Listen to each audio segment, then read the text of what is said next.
The topics are hot, and the view is live. Heroes and hope. The kids who fought back during the Colorado school shooting, and how they're demanding adults grow up and work together to find solutions. Plus, Oscar winner Anne Hathaway talks about doing the hustle with Rebel Wilson, and if she'd answer the call to play a female James Bond. And Dr. Jennifer Ashton shares how her family was shattered after her ex-husband took his own life and how they picked up the pieces. Here come Hot Topics with Whoopi, Abby Huntsman, Joy Behar, Sunny Hostin, and Meghan McCain. Now, let's get things started.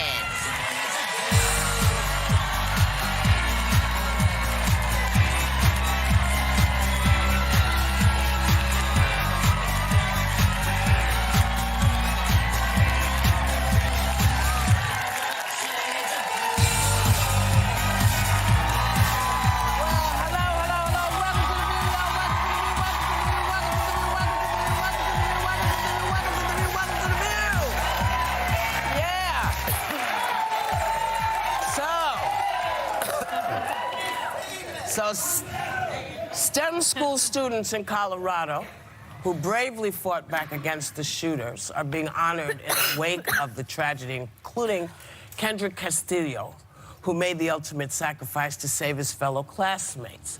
Here's what his dad said about losing him. My life stopped yesterday when I found out the news that he was deceased. You know, I mean, literally we wake up and go to work every day and come home. We do things together for him. No, that's not there. You know, it's taken from us. But he did what he had to do, and I knew that was my son's nature. That was who he was. He's going to protect people. Yes, he told his son not to be a hero in an active shooter situation. And his son answered that he was raised to help other people and wouldn't think twice about taking action, because that's how he was raised by his mom and dad. And unfortunately, isn't this the wake-up call that we all have to have these conversations with our kids now? Yeah. But how many wake-up calls do we have to have? As many as it takes. And how many more lives have to be taken? As many as it takes. You know, I think that is the hardest part, is just this keeps happening and happening and happening. And he's a hero. That he was an only child, but the school was his family. Yeah. And so he lunged to stop the shooter, or to try to just give the students some time to hide. And he obviously saved many lives, but my issue is that the kids are the adults in this conversation. It is the kids, time and time again, that are saying, we need a change. Yeah. We don't want to live in fear anymore. Yeah. We don't want to lose the friends that we love. Why are they the ones that are handling this? Yeah. DC's not handling it. The adults aren't handling it. It's the kids. It is the shame of this country that the children have to protect their other children. Yeah. It is the shame of this country. And that we have so many feckless leaders who do nothing about this situation. How many children have to die before somebody does something? Well, it was in New Zealand. It took one mass shooting for them to ban all assault weapons. Not that this was an assault weapon situation, no, it was not. But many of them are. In Australia, it took just days to ban automatic and semi-automatic weapons. They took a stand. Of course, they don't have a Second Amendment. We mocked kids who took a stand. We mocked them. We mocked families who lost children in Sandy Hook. So how do we get that conversation going? Because clearly the divide line is not working. You know, 18 years old, to have your life stolen from you, as the mother of a 16-year-old, I was so horrified. I cried, but as Joy said, you know, our kids are having to protect each other. Yes. And it's mortifying that that's the state of our country. I know when we had Dr. Jill Biden here yesterday, as a teacher, she said one of the things that she does first day of class is that she has to teach her kids about active shooter situations. Yes. That wasn't my first day of class. No. My first day of class was about learning about my other classmates. And so I think the change starts with our vote. You know, she said that Joe Biden would take care of this. Right. And so But we we've got know to that vote people folks have out that aren't tried. going to take care of this. People have tried to take care of it. People have, on both sides, people have tried to take care of it. So the question is, since the conversations are so polarized, how do we get past the polarized part and actually start having the conversation? Because, you know, politicians have been shot at, you know, children are getting shot at. So there's a conversation that isn't happening, and I'm trying to figure out why I think not. they have to follow the money, don't you, and see where all this money is going. Usually that's the situation. That's what's really behind everything that's like this. Or is it power? There was a vigil yesterday with these students and at Highlands Ranch High School, and there were actually two politicians, Senator Michael Bennet and Congressman Jason Crow, who were speaking out about the need for gun control. And actually several hundred students walked out chanting mental health because they want more emphasis on what's going on with like these alleged shooters who had a history of mental health issues. And as we know, there were people in the past that had been flagged by the FBI numerous times and then somehow let loose. And I think that it's a holistic conversation as well, not just about gun laws, which is a valid one, obviously, but also about why we aren't paying attention to people who are struggling, who have serious problems, who aren't in control of themselves. Yeah. I think that's also something we need to be focused on as I have well. a question. I mean, every country has mentally ill people, and yet they're not having these mass shootings. So people have to think about that. These kids also said we don't want to be used as political props, and I think that is so well taken. I think the politicians went too soon. I don't disagree. I don't think they were. I don't think they should have been there yesterday. I think the kids should have had the time to be with each other, and because that's the response you get. I like the direction you're going in. Because it's multifactorial. Yes. And I yes. agree with Yes. you. It's not just one It's thing. not just one Right. thing. It takes a person to pull the trigger. Exactly. Right? And then who is that person behind the gun, and how do you get to that point? There are a lot of factors. I Yeah. think sort of gun control certainly is a factor, but mental illness is also a factor. And I think our teens are under so much stress at this point.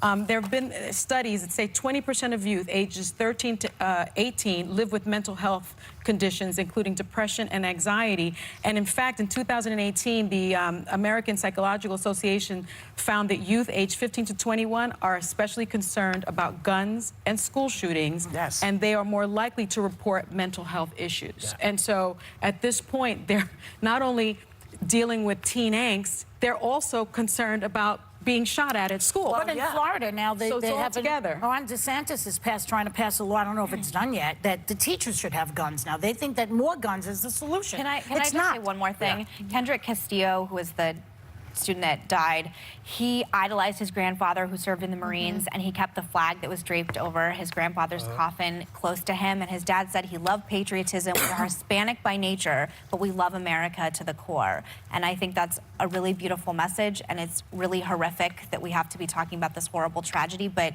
kids like this really make you feel hopeful about the future, just in the sense that he loved America and he sacrificed himself, but it is a horrific. It is horrific. But it was just a week ago, it was Riley Howell. If you remember what happened at UNC, Riley Howell, who was 21 years old, he was the one that charged the gunman, knocking him down. You always want to think you'll step up in these situations and you will help, but I can't imagine the fear you're in that moment. And a few days ago, Brendan Biley, I hope I'm pronouncing that right, Biley, 18 years old, there was another... he helped pin the gun He helped down. pin... This is another kid at the same time helped disarm one of the suspects here. And all those kids in Florida and all those kids are, look, this is where we are right now. This is where we are. So, in the words of, well, it's not exactly the words, but cleaner, we either have to poop or get off the pot, because this is no longer acceptable. And we've seen it take the lives of little tiny kids, and we've seen it take the lives of 18-year-olds, and at some point, we're going to have to figure this out, or we're going to have a whole bunch of kids who are moving this way because they don't want to be shot, and that should never be what you think about at school. We'll be back. Later, Don Jr. subpoenaed. Does a Republican-led Senate committee still want answers on what he knew about plans to build a Trump Tower in Moscow? I promise that you'll never find another like me. You'll never find more fierce, strong, independent independent women than right here on The View. 5 women, this is how it's done, sweetheart.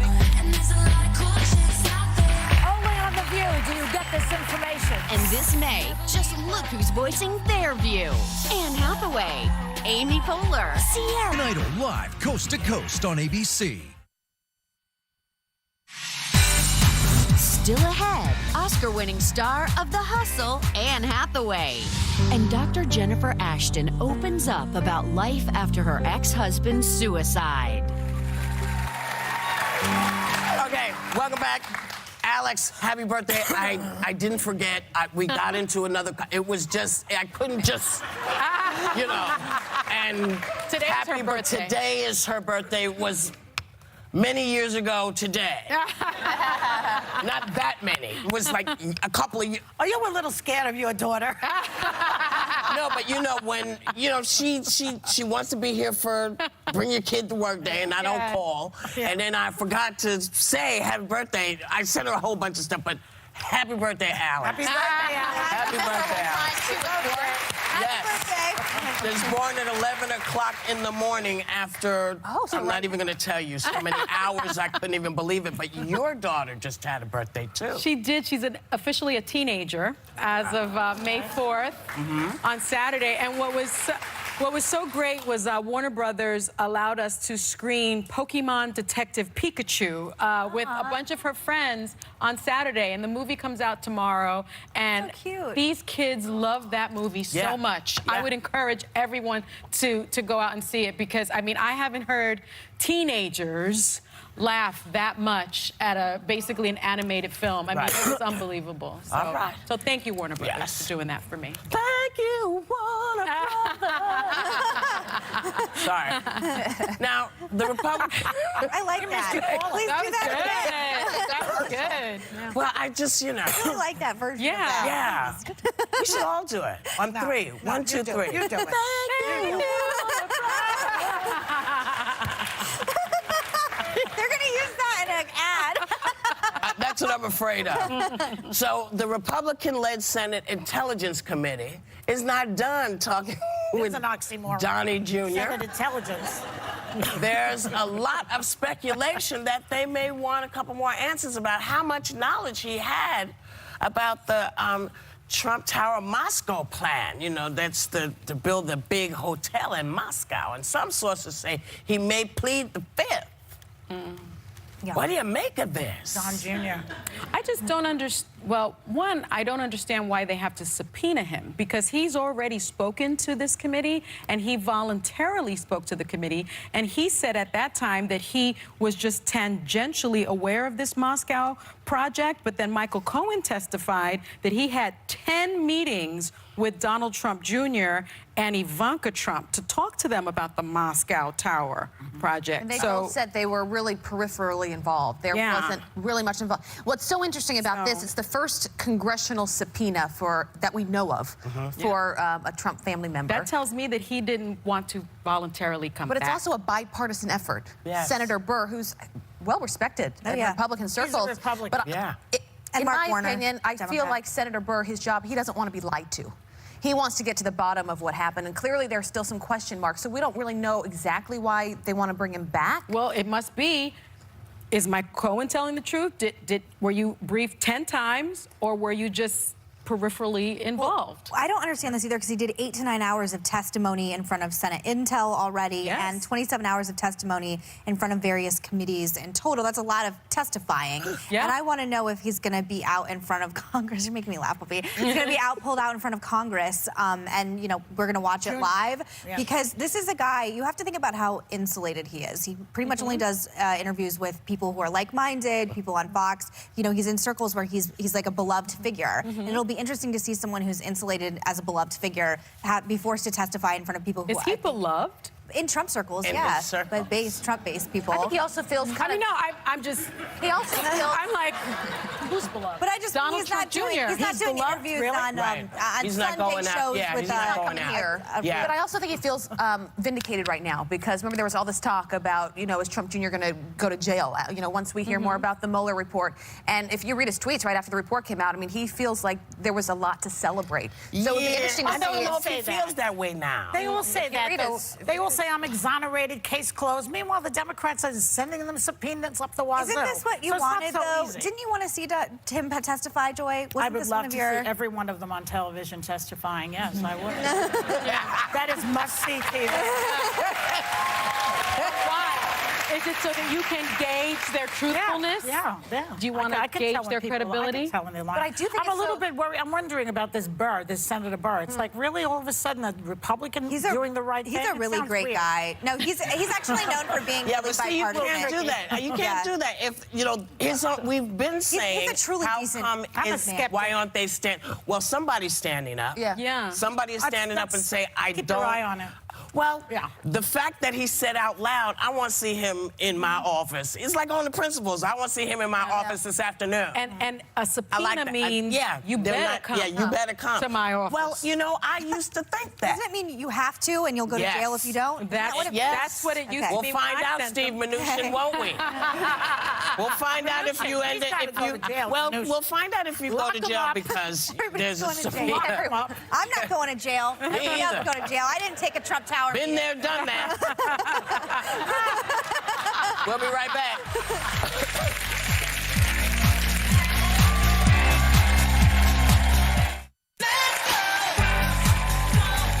Hey, now welcome back. There's a new reality show hitting TLC called Smothered. It's about moms and daughters who take their relationship to new extremes. Take a look.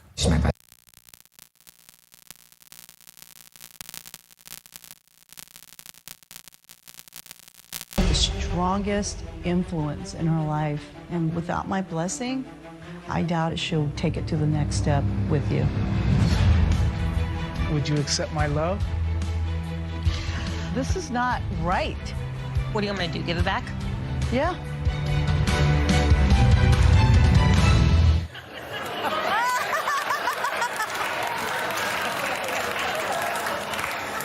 You know, can I just ask a question? There's a water shortage, apparently. Is that what you're going to ask? I think I said in the meeting. That's like, remember when we were elsewhere, we had the housewives on. Yeah. And one of the ladies' mother, she was having trouble with her mother. And we had the mother and the daughter, would it was know. Candy. Oh, yeah, Candy Burris. Yeah, Right. and her mom. And her mom. Mama Joyce. Mama Joyce. And her we husband, said, You see, I Todd. said Megan's gonna know. Yeah.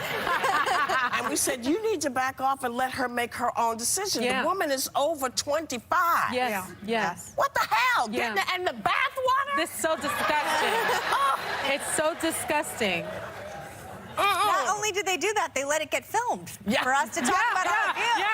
Yeah. So gross. Taking it to a new level. People do anything to be on Disgusting. television. Look at us. That's true. I wouldn't get in bath water with my mom. I know. No, I wouldn't get in bath water with y'all. Oh, I know.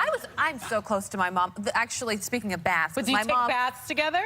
No, my mom takes a bath every night, took and she passed that down to me. Had a but little break there before. I was afraid she was going to say, I know. I was like, oh no. Well, because bath time, like I remember coming home after like hanging out with friends, and my mom would be in the bath, and I would sit on the bathroom floor, and that's when we had like some of our most memorable conversations together. I would tell her everything. No, I would never share her bath water. I'm sorry, you can drain it and you can refill the bath, but like I understand the relationship and the bond you have When as they're a little, mom. when they're small, we can take a bath with your For child. how long though? What is the cutoff age? Yeah. Oh, yeah. I they release in the water. Yeah. I never did that. I'm not sitting in there with that. I never did that, but I have friends that have done that. No, not that young. A little bit older, but they're toilet trained. So Listen. what is the age bracket? Toilet training.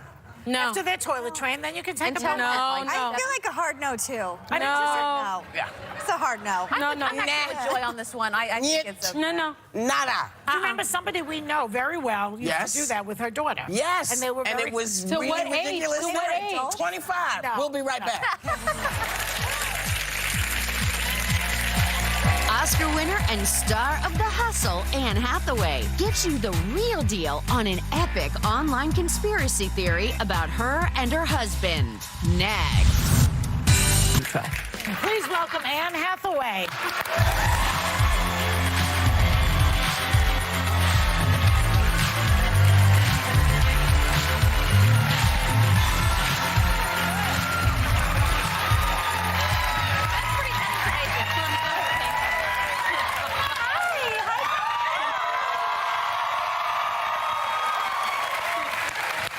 Amazed that actors can just start crying like at the drop of a hat. How do you do that? What do you think about in that moment? I try not to think, actually. I'm trying really hard not to think. I don't know. It just, you know it's coming up, and so you kind of think about what would make the character, like what would make them emotional. And then I read something Bryan Cranston said once, which is he said, when you know you have a big crying scene, drink a lot of water 3 days before so you don't get dehydrated. And it works. Bryan Cranston knows how to act. Wow. As it turns out. So the tears come faster when you're hydrated, is that? Well, yeah, and you can do more takes because, you know, sometimes I don't know, you could exhaust your tear ducts. Wow. Does that sound like it makes sense? That would great. That happens. That is an amazing acting tip for those of you out there. It would come in handy in your personal life also. No, I use it for good. Only for good. Could come in handy. Just saying. So even though this film is a remake of the 1988 comedy Dirty Rotten Scoundrels, which was very funny with Steve Martin and Michael Caine, yes, you believe that your con woman is not in fact rotten. Why not? Well, I think it's all contextual, but I do think there's a difference between female con artists and male con artists. Gosh, that's a hard thing to say. And I think that when you look at kind of the way the world is stacked currently and pay inequality, and you figure that women, depending on their race, make anywhere from like 54 cents on the dollar for every dollar a white man makes. It's up to 78 cents. Yeah. You figure we're the ones getting conned. The system's kind of rigged against us, so I don't think. So if you play by the rules, if you play by the rules, you are getting taken advantage of. So I don't think my character feels bad at all about taking money. But that's like shoplifting because of the Trump administration. Well, I blame it on them if I lifted that lipstick. How's that working out for you? Here, I got a few items. I would love to talk about your shoplifting past, but we have to move on. Okay, all female reboots are a trend right now, and you're obviously on board for with Ocean's 8 and now with your new movie, The Hustle. Some people right now are calling for James Bond to be played by a woman. What do you think of that idea? Why not? Yeah. Why not? I mean, I can think of, oh my gosh, like, isn't your mind exploding with ideas of women who would be amazing at it? It's so important for all of us to see ourselves up there. And that was one of the reasons why I was so excited about making The Hustle. Because no, we're not at the absolute forefront of inclusion for everybody. We could have done a better job. But we did add to the conversation positively about gender, and I'm really proud of that. You've always been, at least to me, a role model. I cannot tell you how many times I watched Princess Diaries. It's kind of weirding me out. They do. I know. Well, I gotta tell you, my younger sister, when Princess Diaries came out, she was like 5. She genuinely thought I was you in the movie. Oh my God. For the longest time. And I'm like, that's the biggest compliment to me. Yes, it did. But then I'm allergic to cats, so when she found out that you had a cat in the movie, she's like, that explains it. But I do want to ask you about how your life has changed, because you do have a 3-year-old boy, and Meghan Markle and Prince Harry just had their boy. Isn't that wonderful? So beautiful. Amy Schumer had her baby too. Yes, like within hours of each other. It's so But great. you actually look to Prince William and Kate as inspiration. Yeah. There was an article about a parenting technique that they did, and it was about how when they want to communicate with their kids, they get down on their level and make eye contact. That's important. And I started doing it, and I swear it made a difference, because not only was I able to communicate with him, and I think it empowered him, but I could see what he was seeing. Yes. You know, you look at the world. How big it is. How big it is, and that thing that feels totally normal that might be scary to him, or something that we might overlook, is really fascinating right at that level. So it was a good, you know, Kate and William, they're doing a good job. Well, you also don't drink anymore. I don't raising drink kids, anymore. and you don't apologize. I'm a traitor. You don't apologize for anything. That's not entirely true. I apologize when I need to, but I just find it's a funny thing. It's a funny thing growing up, and you ask me what's different, and I think about who I was when I made the Princess Diaries and how little confidence I had, but how ambitious I was. And those two things were not a comfortable mix for a very long time. And it took me a really long time. Actually, it took until having my son and connecting with a certain, I don't know, I just had a realization that inside every single one of us, there is something that is sacred and there's something that is pure. And I think it's important to acknowledge that in everyone, but we have to acknowledge it in ourselves. And when I started doing that, I didn't want to apologize for taking up space. So maybe in the beginning of my career, I would have come out here and I would have felt like I was wasting your time, or I would have felt like just really insecure, like I didn't have anything to say, or that if I did, it would come out wrong. And I don't feel like that person anymore. I'm really happy to be here with you. And I'm really happy to be here with all of you. This is so funny. You have the same name as William Shakespeare's wife, Anne Hathaway. I didn't know that. Some people have pointed out that your husband bears a striking resemblance to William Shakespeare. Wow. Internet conspiracy theories think that this is more than a coincidence. Wow. Are you married to, I don't know, A descendant, perhaps? Yeah, a descendant of William Shakespeare. Look at that. I'm sorry, my husband is so cute. So He's cute. just so adorable. So cute. Shakespeare's cute too. I don't know. I have no idea. But it did kind of become a thing. Yeah. It was a thing. And then one rumor was that we've been reincarnated together. Oh, I really like that. Which obviously is true, you guys. You know what? Let that part go viral. We intended this. We planned this back. 1602, we were like, let's do this again. And I'm like, but I want to wear pants this time. Well, when your husband starts writing plays, then we'll know it's really true. Exactly. Exactly. It was so nice to have you here again. And The Hustle is in theaters tomorrow, just in time for Mother's Day. We'll be right back. Yeah.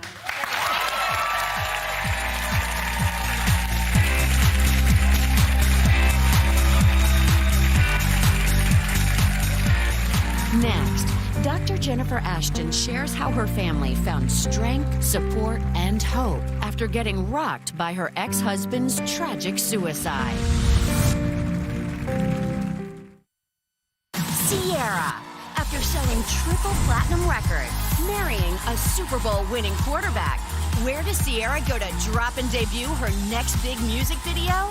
On The View, of course. Tomorrow, don't miss Ciara. Exclusive, only on The View. P20 event special Friday on ABC. Welcome back. Well, the thought of a loved one taking his or her own life is a tragedy that no one can even imagine. But that became a reality for ABC News chief medical correspondent Dr. Jennifer Ashton when her ex-husband and father of her 2 children died by suicide. She opens up about it in her new memoir called Life After Suicide, Finding Courage, Comfort, and Community After Unthinkable Loss. And she joins us right now. Dr. Jennifer Ashton. Good to have you. You know, this hits close to home for me, and I would imagine every single person in this room in some way is connected to suicide. It was just 2 years ago, not that long ago, your ex-husband took his own life. You were co-parenting Alex and Chloe, 18 and 17. How are you 3 doing right now? Well, first of all, thank you guys as my Fem tribe for having me here to talk about this, because we really are family. You know, we're doing, thank goodness, pretty well. We have our sad days for sure. We're incredibly lucky to have a great therapist.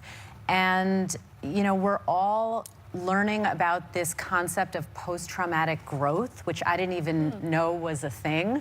It's a real thing in psychology. And I think my daughter said it really well, and I talk about this in the book. She said that she remembers a week after Rob died thinking, I have 2 choices. I can let this destroy me, or I can use it to help me become a better person. Wow. And I feel like that's what we're all doing.